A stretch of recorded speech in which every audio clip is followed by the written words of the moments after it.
Hindi maikakailang pride talaga ng Pilipinas o ng mga Pinoy si Miss Lea Salonga. Nito lamang ay pinalakpakan ng mga Amerikano ang nasabi nga pong performance ni Lea Salonga matapos niyang kantahin ang nasabi nga pong national anthem ng Amerika mula sa The Star-Spangled Banner sa New York Yankees game.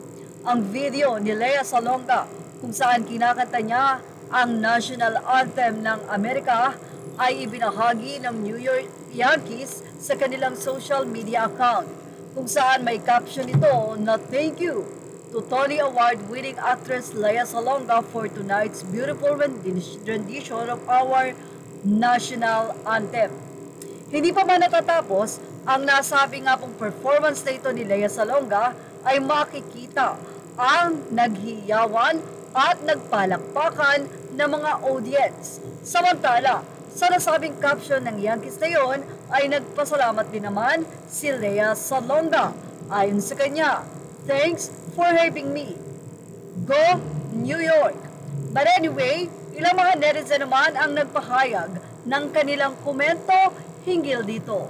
Mula sa artikulo ng Fashion Police sa kanilang ibinahagi, ilang mga netizen ang nagsabi na talaga naman daw pumapalakpak ang mga audience na mga Amerikano at ibang lahi na nandun kapag kumakanta kahit sino ng national anthem.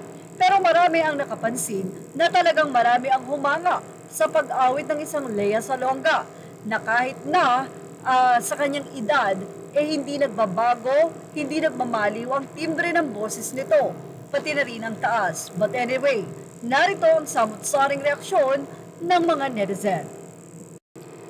Sa ilang mga netizen, "I was there. People were cheering on her. Pinoy pride, charot. In fairness, wala akong nakikitang dapat ika-proud dito na kinakanta nila ang national anthem ng Amerika o ng ibang bansa. Yung talent na sa ipa ng isang netizen." Yan ang tinatawag na best of both worlds. Minsan Pinoy, minsan Amerikano, kung saan mas paborable ang sitwasyon. Nega masyado, proud mentality. Bakit kailangan nyo isingit lagi ang proud Pinoy? Kemerut nyo. Anong kinalaman ng pagiging Pinoy nyo sa achievement ng kababayan natin? Say naman ng isa, "Lea has the most beautiful voice." Bakit parang pumalpak daw? Dahil sa high notes yan, din ang part na inaabangan ko sa lahat ng kumakanta ng US National Anthem. Pagbigay-pugay at dapat lang, she sang it well.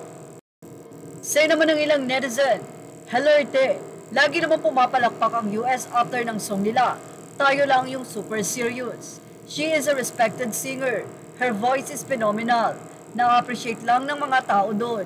Ganyan talaga dito. Shout and clap galore sa bandang huli ng anthem. Kahit sino ang kumakanta, talagang pumapalakpak kami dito sa US after ng The Star-Spangled Banner. Song, kasi daw hodang sino pa yan."